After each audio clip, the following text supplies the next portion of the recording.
amazing people. Okay, why don't we start just by, we're going to be signing some executive orders. Yes, sir. And do you want to discuss it for a second, Will? And then we'll have a couple of the people speak. And it's my honor to help you. What they did to you is ridiculous. I would agree. How long has this been going on? Well, there's a lot of this, but this one's been going on Since 2008. 2008, yeah, and it just gets bigger and bigger. And they basically took away your fishing rights. Yeah, Yeah. they cashed my tax check. Was that Obama and Biden? 2014 was Yeah. when they expanded to do 500,000 square miles. Obama signed that in 2014. It's so sad. It's so Tiny crazy. one, and Obama. It's made too it- bad they won't pick it up properly. Yeah. But it's so sad. Go ahead, Will. So, as Peter said, sir, starting in 2009, continuing in 2014, a very large part of the American exclusive economic zone in the Pacific, amounting in total to 500,000 square miles of the American economic zone has been, exclusive economic zone has been held off limits to commercial fishing. We have a proclamation for your signature today, sir, that would reopen this area for commercial fishing by American-flagged vessels only. This is a huge deal to the island populations in the Pacific, and we hope that this will lead to a new dawn for the American fishing industry in the Pacific Islands. Could you, Captain, say a few words about how ridiculous this has been that you had to live like this? American Samoa. We operate out of American Samoa. We supply to Starkist, American company, does military packs, Yeah. and it's our right. The U.S. has the biggest EEZ in the Pacific, and yet we can't fish there, and it seems unfair. And I'm glad that we're opening it up so that we can feed our people. And tell them how large an area we're talking about. The Pacific is big, but this is a huge area. Again, the U.S. has the biggest EEZ in the Pacific. It's 3 California. It's an area, and it's 3 shut off. Californias. It's an area the size of 3 Californias. They can't fish there. And so what do? How do you fish? They took away your livelihood. Well, we fish in the high seas, and then we have to pay to fish in other Now, the people's high seas EEZs. would mean more danger, right? Is there more danger in the high seas? Not really. It's just a Far away. More distance. It's a bigger area, and So how far do you have to travel to get to fish? the boat carries a lot of fish, so it goes until it's full, basically. But it's good to have plenty of fishing grounds. To get out to where you have to go from smoke. 7 days? It can be as close as 4 days, but it's a little bit of a jaunt, yeah. And That's a little bit, I'd say. fuel's cheap, so So you'll travel from 4 to 7 days just to get to the fishing ground. just to get to the area that you're allowed to fish. And is that as fertile an area as the area that you're not allowed to fish in? Or? Well, the Western Pacific in a whole is 80% of the world's tuna comes from the Western Pacific. So U.S. has a huge EEZ there. There's also the island countries, but it's a big area. So they took away very fertile grounds. Very fertile, yeah. This is so crazy. What would you like to say? Go ahead. Thank Such an you, honor Mr. to do this for these people. This is just crazy. Just tell me, when did this start? When was it? When did It started back in 2008. But thank you, Mr. President, for this great announcement, and thank you so much for your awesome leadership in giving back to American Samoa what had been taken away from us without even consulting with our leaders and people at that time. You mean they just one day just took away 3 Californias? Yes. And so this is such a wonderful gift to American Samoa. And of course, it's also Holy Week beginning today. And so thank you for returning to our indigenous people this wonderful gift of our traditional fishing grounds. It's such So an it's honor four. to do this. You know, normally us have things and it's nice and everything's good. You get more water in the shower head and things like that.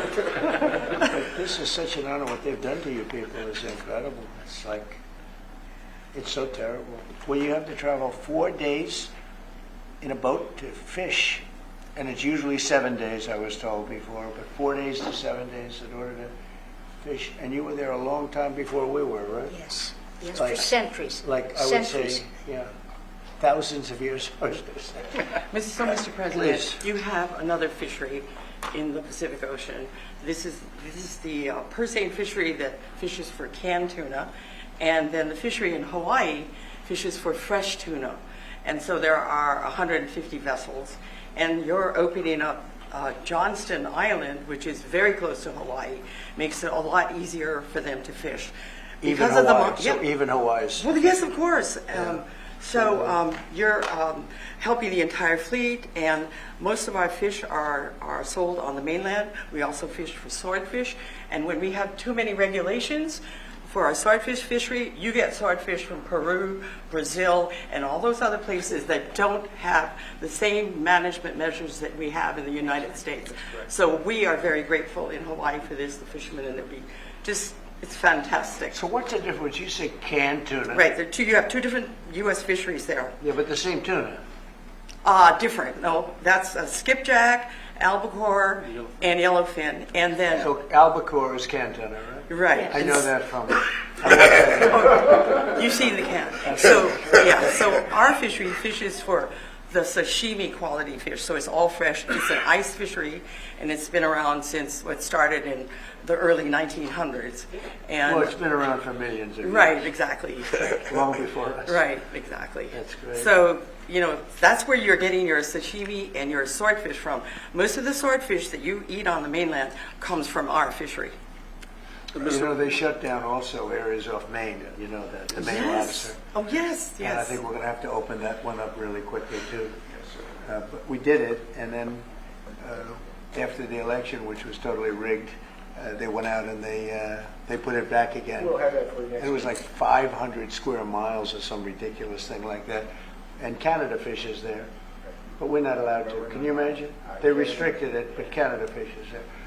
Please. Mr. President, this is such a great honor. You know, today in American Samoa, we're celebrating the 125th Flag Day. It's the first day celebrating when the U.S. flag was first raised there. This very moment, they're celebrating that. So this is a monumental occasion for the people of American Samoa, and we are truly. So this is a big thing that's This going is on right this now. because we're a tuna-dependent economy. 99.5% of our exports is tuna. 99.5%? Yeah. Well, what about the other half? And then about 80% of our private employment is related to That's the tuna unbelievable. industry. So yes, this is a big thing for the We territory. are a what one is- industry economy. Right, what's this going to do in terms? It's so interesting to me. It's so horrible and so stupid. It's so stupid. We're talking about a massive ocean, and they're forced to travel 4 to 7 days to go and fish in an area that's not as good and is probably a little more dangerous. The whole thing. So, what's this going to? How is this going to affect your business? It's going to be many more. I mean, you're going to be able to do much more business, I would think, right? Yes, we would think that this will definitely result in more fish deliveries, and more fish deliveries is more economic gains for the territory. Tell us what happens when you say China and other people steal your fish. When, well- in other words, you're forced to go to areas that are very dangerous. Well, because of the monuments and overlays of sanctuaries, our fishermen mostly fish on the high seas. And if you look at Global Watch, you will see China, Japan, Korea, and Taiwan all fishing on our very edge of the 200-mile zone. So our fishing, we're in competition with them. And also, you know, their dumping of their fish on U.S. markets lowers the price for our fishermen. And that's another difficult thing that we hope you'll take care of soon. And what about the stealing of your fish? Well, you're competing with tuna in a very competitive market, right? So they're camped right outside, like you said, they're camped right outside our EEZ. And what happens? And they're taking our fish because it's migratory. Tuna is migratory. Because we They can't don't- fish in our zone, the fish goes to whoever. And they come in. They come in and they get a night most Yes, they do. go out. They come Nobody and catches they them. take They the steal. fish, Yeah, that's a common, well-documented problem. Does anybody, I mean, it's so interesting. It's- Even you have to find this one interesting. Yes. So by doing this, we're going to give you back your lives. And you've been doing this for thousands of years in this area. And then Absolutely. along comes Biden and Obama, and they say you can't do it anymore, right? This is fish baby fish. Yeah. So That's right. what's the level of and this is a risky question, but what's the level of popularity of Trump and Samoa versus the Democrats? 77%.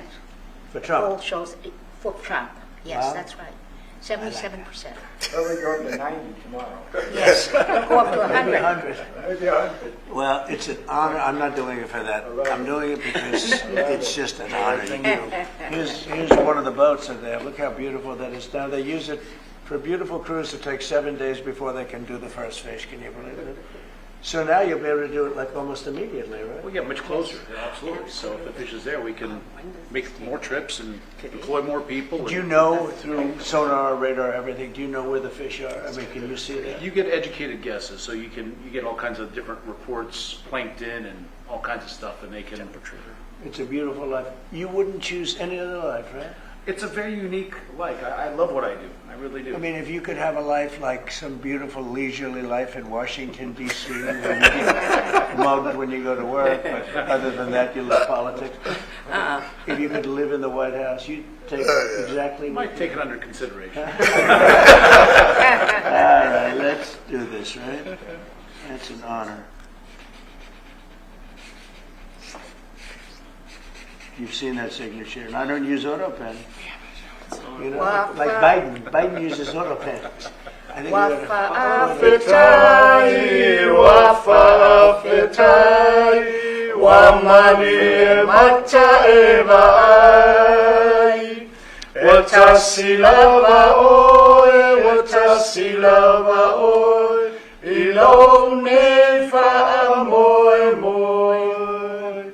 Thank you, Mr. President. Thank you, Susanna. you hold that. And what is the second one, please? We have one more also relating to fisheries, sir. This is an executive order on seafood competitiveness. Currently, we have two basic problems here. One is that the American seafood industry is dramatically overregulated. Our fisheries are dramatically overregulated. The other is that we have unfair trade practices from our foreign trading partners relating to the seafood industry.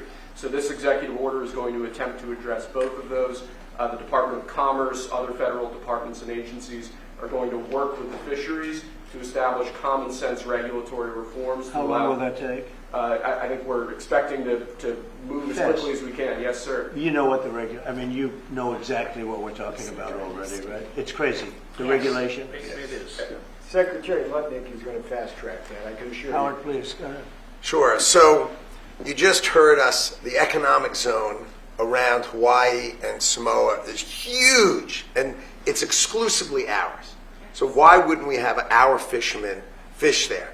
I mean, imagine saying our own fishermen, every country in the world, they all fish the 200 miles off their coast, and we were stopping our own fishermen from going off the coast. It's totally the opposite of common sense. That's why President Trump has changed it. Now let's talk about regulation.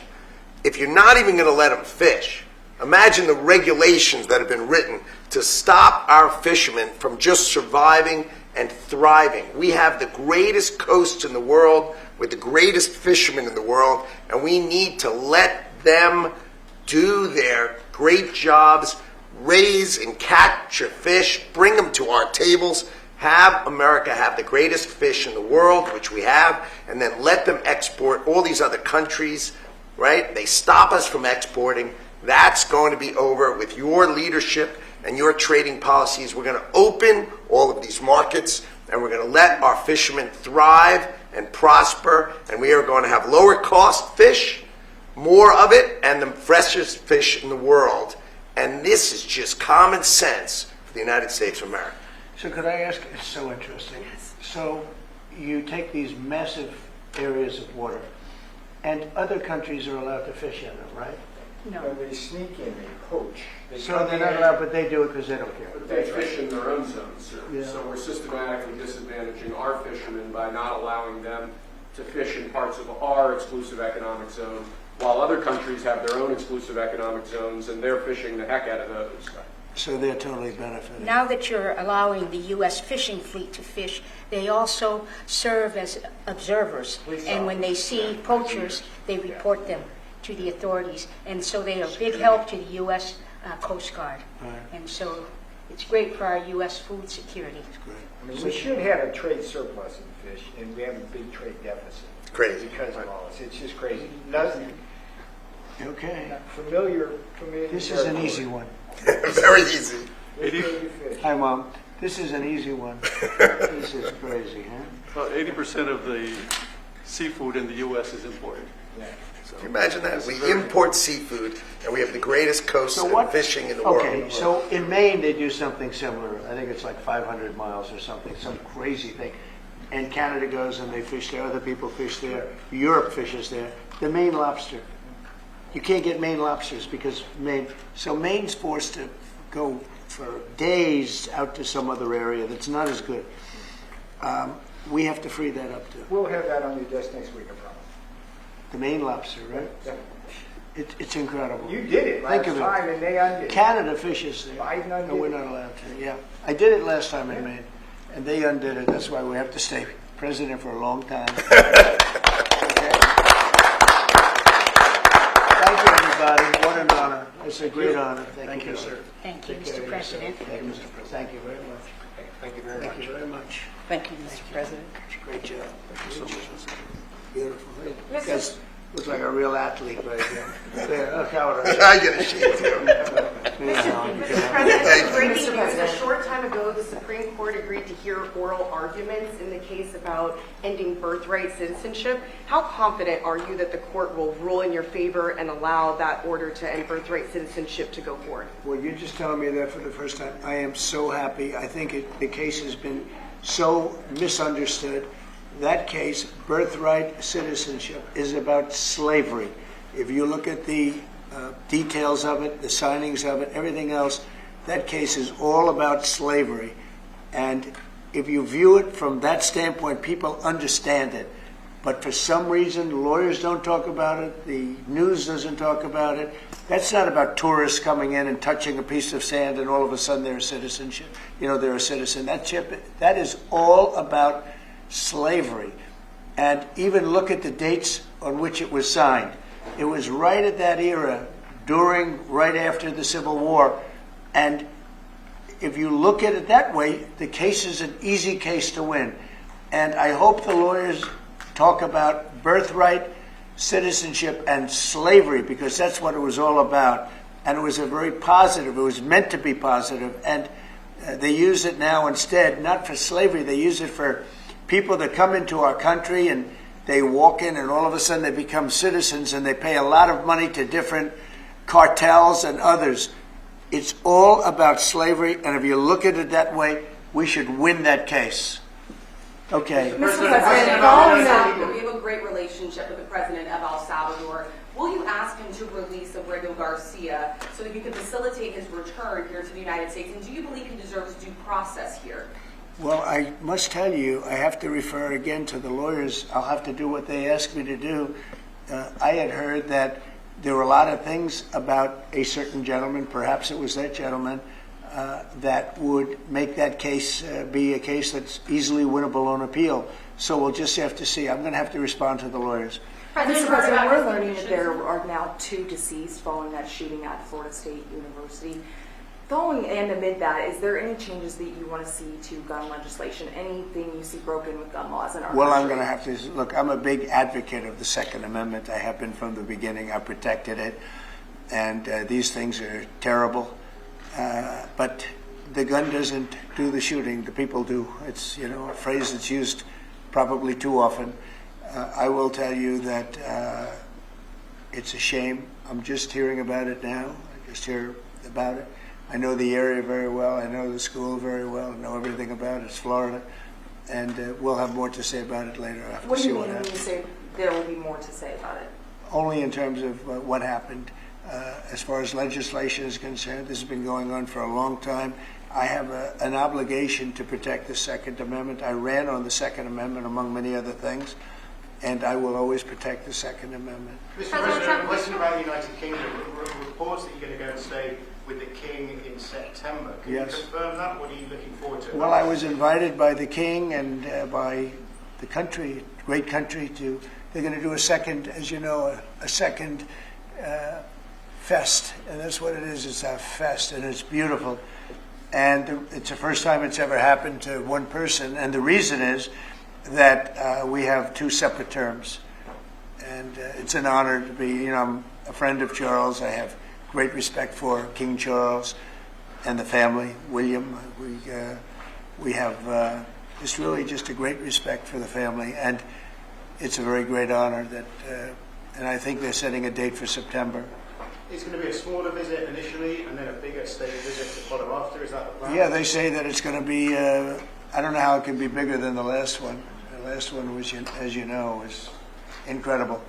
but they say it's going to be even more important. So it's a great honor to be so chosen. President Trump, yesterday you spoke with Japan. Is the Nippon Steel deal part of the tariff negotiations? Did you discuss that with them? It could be, but I doubt it. I mean, I think we're going to view it separately. We want U.S. Steel to remain in the hands of the United States and people from the United States. And great respect for Japan, but we don't want a foreign country buying U.S. Steel. U.S. Steel was one of our great companies of the world. When you go back 80 years, and it was the biggest, strongest, most powerful company in the world. And we're going to make it very strong and powerful again without Nippon. But if Nippon wants to come in, and I hear they're working on it very hard, I have great respect for Nippon Steel. I know a lot about it.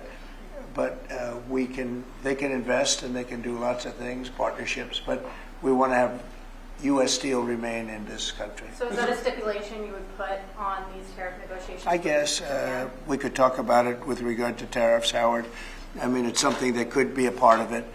But tariff negotiations are actually simpler than that. I mean, we're going to set a number and people are going to pay that number, or they're going to decide to go elsewhere if there is such a place. There really is no elsewhere, I think. Mr. President, in the first term, your Attorney General apologized to Tea Party groups who have been targeted by the IRS under the Obama administration. Why is it okay for the IRS to now be looking at changing the tax status of Harvard because of policy disagreements you had with the university? So, I had dinner last night with a lot of pastors and ministers and people of faith, and there were like 32 of them, and it was beautiful in the Blue Room, and they said, "Sir, I was targeted by the IRS, and the FBI came in, sir, and I've been going through hell for years." And somebody overheard that statement, and they said, "Oh, that happened to me too." Another one overheard, "Oh, that happened to me too." It was the Biden people, and they had 7 or 8 of them. We're going to be reporting it very soon. I said, this has to be reported. These are ministers, pastors, evangelicals. They were targeted by the Biden administration, which was a disgraceful administration. Well, I was targeted more than anybody in history. I think you probably know that.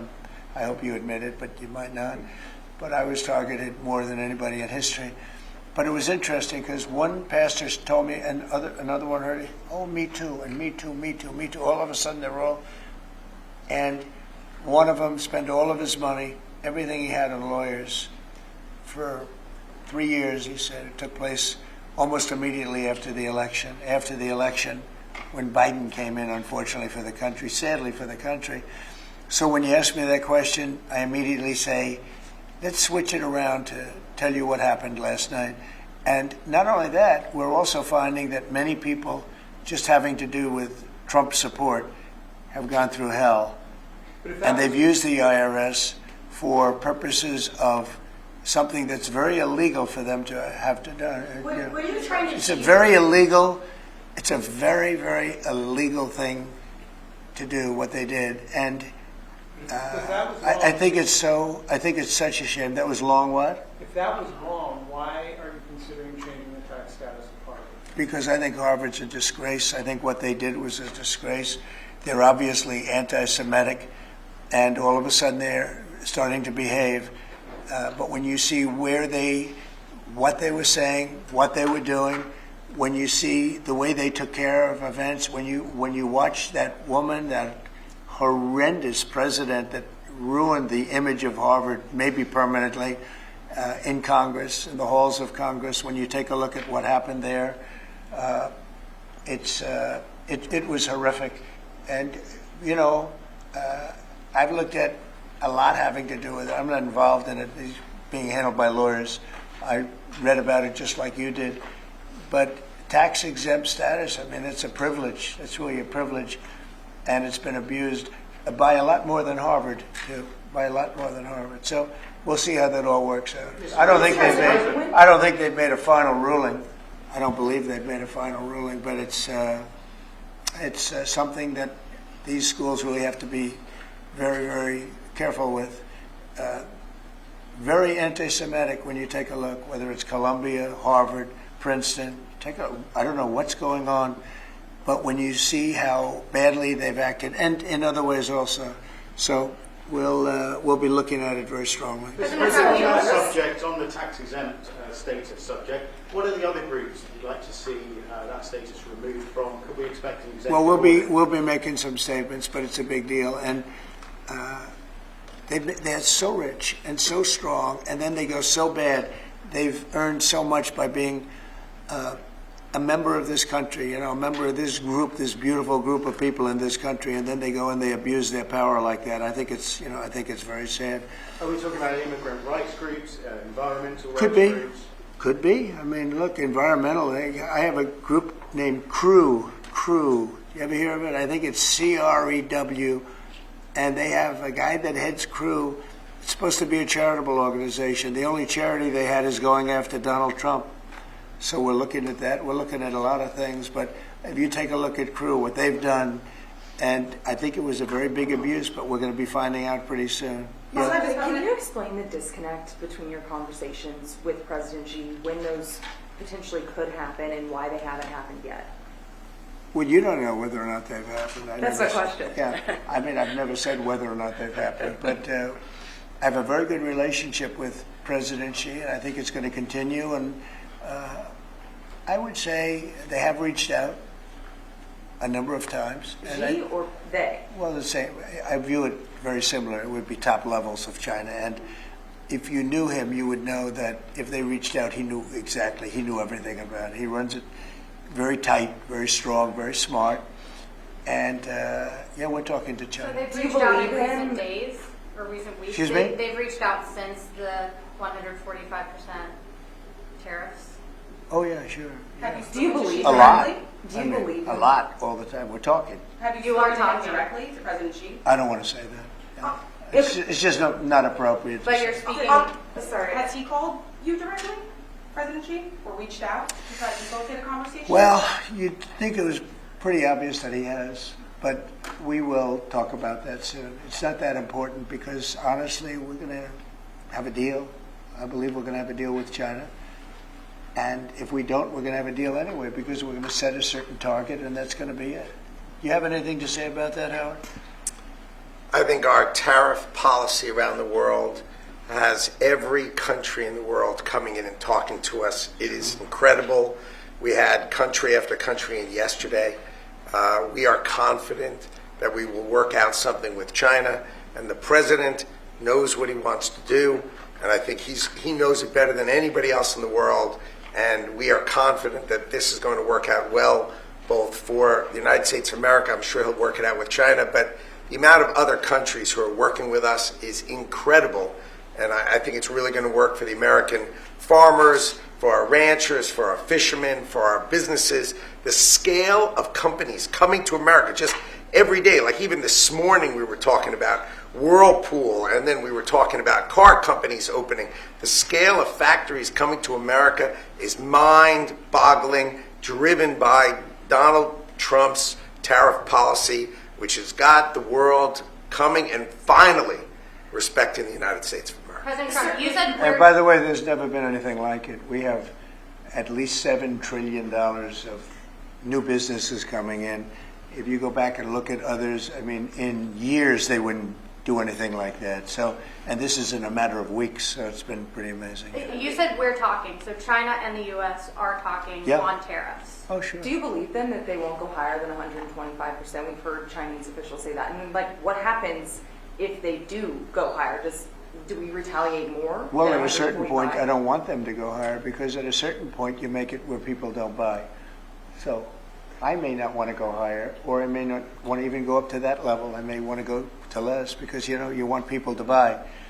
And at a certain point, people aren't going to buy. And it's actually up to 145% because you have the 20. You previously said that you would consider reducing tariffs on China to get a tic-tac deal done.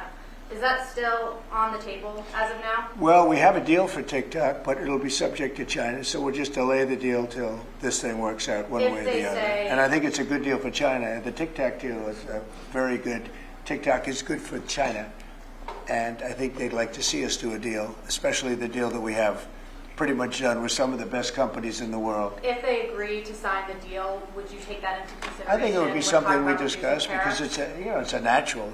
If we're making a deal, I guess we'll spend 5 minutes and talk about TikTok. It wouldn't take very long. Can you give us a sense of how far along these negotiations are with China? Are they in the early stages, or are you inching closer now to actually making a deal on tariffs? I think that we will make a deal with China. I think we've had some very good talks, but we will have some very good talks remaining. And, I view it, and some people say, oh, rush. I think we have a lot of time. I think we have plenty of time. But we have very, very good. You saw Japan was here yesterday. We had Italy today. We had a great conversation with the Prime Minister. We've had very good talks yesterday with Mexico. Talking with everybody. The problem is it's only so many hours in the day. I think we're going to make a deal with China. We're going to make a deal with everybody. And if we don't make a deal, we'll just set a target, and we'll live with that, and it'll be fine too. How much time do you think you have? I would think over the next 3 or 4 weeks. I think maybe the whole thing could be concluded. You have to understand, we're a big, if you think of us as a big, beautiful department store before that business was destroyed by the internet. We're a big, beautiful store, and everybody wants a piece of that store. China wants it. Japan wants it. Mexico, Canada, they live off it, those two. Without us, they wouldn't have a country. And everybody wants a piece. And at a certain point, if we don't make a deal, we'll just set a limit. We'll set a tariff. We'll set some parameters. And we'll say, come in and shop. They may not like that, and they may find it, or the market may find it too high. More likely the market, but the market may find it too high, or the country may find it too high. Then they'll come back and say, well, we think this is too high, and we'll negotiate. Or they're going to say something else. They're going to say, well, let's see what happens. But they always have a right not to do it. So they can say, well, we don't want it, so we're not going to shop there. We're not going to shop in the store of America. We have something that nobody else has, and that's the American consumer. And I had the most successful 4-year period in the history of this country, and I think we're going to blow it away this time. But there is a little bit of a transition, and we're going to have that little transition, and it's not much of a transition. If you look right now, we're getting 25% on cars, right? We're getting 25% on steel. We're getting 25% on aluminum. We're going to have some other things that we're going to be adding in the not too distant future because we want them to be made here. The medicines, the drugs, pharmaceuticals are going to be done, and computer chips, et cetera, et cetera.